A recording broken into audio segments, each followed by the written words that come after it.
endelea kushuhudiwa katika sehemu mbalimbali za kaunti ya Kiambu imesababisha mafuriko yaliyochacha na kuacha wakazi wakikadiria hasara baada ya mali kuharibiwa na mifugo kusombwa na maji katika kijiji cha Gikambura.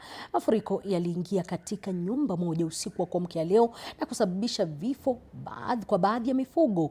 Katika kijiji cha Kamangu karibu na mchambo ya mawe, sehemu ya machimbo hayo imeporomoka na kusababisha nyufa katika baadhi ya nyumba za wakazi wanaoishi karibu kuporomoka. Nyumba zilizoathirika zaidi ni zile zilizojengwa katika maeneo ambayo maji hupitia, ambapo kuta zilibomoka na kuanguka na misingi ya nyumba kuanza kudhoofika. Wakazi sasa wanatoa wito kwa serikali kuweka mikakati madhubuti ya kukabiliana na mafuriko ambayo yanaendelea kuhatarisha maisha na mali ya watu.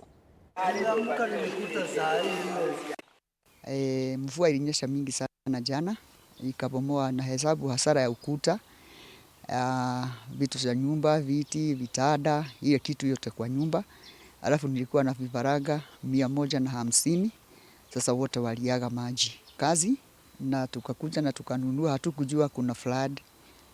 Lakini sasa hiyo 2024 on 5th of May kulinyesha mvua ingine kubwa sana.